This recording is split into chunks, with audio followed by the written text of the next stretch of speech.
Onis, seres tratados como lendas, que não passam de mitos ou pelo menos são tidos como inexistentes. Porém, em Kimetsu no Yaiba eles são reais. Sua origem, o maléfico Kibutsuji Muzan, o progenitor do caos, o qual transforma pessoas comuns em feras sanguinárias. Seres que somente desejam o desespero humano, devido a terem um passado, obviamente que carregam consigo uma história. Uma que em grande parte das vezes é dolorosa. A propósito, falando em passado, hoje irei apresentar uma minissérie a qual explica o motivo por trás da decisão de algumas das luas superiores terem se tornado os Onis que conhecemos. Senhor L vos apresenta, sejam bem-vindos a mais um vídeo. De acordo com o que foi retratado na introdução, o vídeo de hoje tem como tema transmitir os motivos por trás da decisão de algumas das luas superiores em terem se tornado os Onis que conhecemos. Afirmo que não vou transmitir de todas as luas, apenas de algumas que acho interessante e que têm seu motivo explicado, além de também seu passado. Tenho que lembrar que infelizmente nem todos os passados das luas foram exatamente explicados, explorados. Infelizmente este é um ponto bem negativo em relação às luas superiores, até mesmo das inferiores, que não temos praticamente nenhuma informação, a não ser do Rui, o Oni que o Tanjiro acabou enfrentando lá no episódio 19. Lembrando, se deseja me incentivar a estar trazendo mais conteúdos como este, peço que deixe seu like, inscreva-se no canal, ative o sininho e se possível compartilhe com os amigos.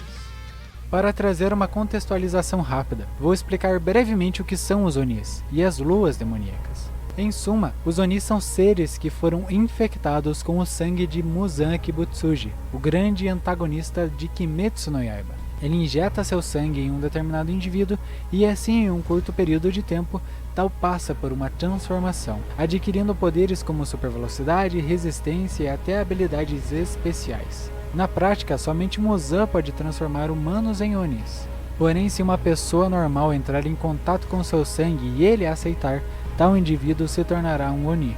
A propósito, quanto mais pessoas um demônio ingerir, ou mais sangue de Kibutsuji tal possuir, mais forte este Oni será. Caso com o tempo determinada fera acabe adquirindo um vasto poder, o mesmo pode passar por um teste, o qual pode ou não inseri-lo no grupo das luas inferiores ou superiores. Resumindo, corresponde ao grupo dos Onis mais poderosos, os quais são compostos por 12 membros totais, que por sinal adquirem sua posição de acordo com o nível de poder que possuem. Uma vez que transmiti as informações que desejava, vou começar a narrar os passados que selecionei.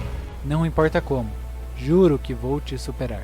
Kokushibou, a Lua Superior 1, ou como chamado quando ainda humano, Mishikatsu Tsurikuni, o dono da Lua. O paralelo perfeito em relação ao dono do Sol, que pertencia ao seu assustadoramente habilidoso irmão, Yorichi Tsurikuni, o pai das respirações, o homem que foi capaz de se impor ante o rei dos demônios, aquele que o humilhou. Se comparado com os outros Onis que vou citar, a vida de Mishikatsu quando ainda humano era muito mais simples, sem tantas dificuldades. Honestamente falando, as condições de vida do indivíduo que veio a se tornar a Lua Superior 1 eram de se causar inveja. Ele literalmente era o filho do líder de um clã. E em um ponto, era o herdeiro direto de tudo isso. Em suma, se continuasse como humano, dificilmente ele passaria quaisquer dificuldade. Pelo menos em um quesito financeiro, eu digo.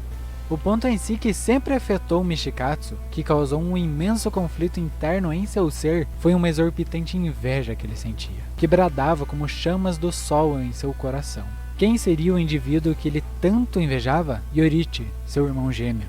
Ironicamente, nos primórdios, aquele que veio a se tornar o caçador mais forte que pisou na terra, não demonstrou habilidade alguma com nada. Muitos olhares o fitavam com pena. Porém, um certo dia, tudo mudou completamente. O então pequeno Yorichi demonstrou toda a força que residia em seu corpo, que lhe era tão natural. De certo modo, não tem como deixar de dizer que as habilidades e força de Yorichi não eram invejáveis. De fato, tudo era. O verdadeiro problema foi o que esses sentimentos somados vieram a causar a longo prazo em Mishikatsu. Devido a toda a sua gama de rancor, Mishikatsu ficou cego pela sede de alcançar, ou na verdade superar seu irmão. Apesar de ter conquistado muitas coisas, ganhado notoriedade e força acima de muitos, para a sede insaciável de Mishikatsu aquilo não era nada. Por sinal, foi sua própria sede que o fez tomar a decisão de tornar-se um demônio. Quando, quem sabe, o rei dos demônios lançou a proposta do mesmo se transformar em um. Por ironia do destino, nem como um demônio e como uma lua demoníaca, e com seu irmão com uma idade já avançada, o próprio foi capaz de o superar, o derrotar. Na verdade, ele quase morreu para o mesmo. A propósito, teorizo que de certo modo, a aparência que Michikatsu assumiu após se transformar em uma fera sanguinária viria de uma busca interna indireta, de no mínimo acompanhar os movimentos feitos por seu irmão, uma vez que eram muito rápidos. Uma vez que quando o Oni, ele ganhou 2 pares de olhos extras, contando assim com 6 olhos totais. E o sentido por trás desses olhos seriam acompanhar o movimento de seu irmão, o qual ele não conseguia acompanhar totalmente. Mas este ponto já é uma especulação de minha parte. Caso eu esteja errado, peço desculpas. Resumidamente, o motivo que levou Michikatsu Tsudikune a tornar-se um Oni foi sua imensurável inveja. Anseio por superar seu irmão, demonstrar que ele era mais capaz que ele era mais digno. Tudo que gritava em seu peito era tão intenso que até mesmo ocultou o carinho que ele possuía por seu irmão Yorichi.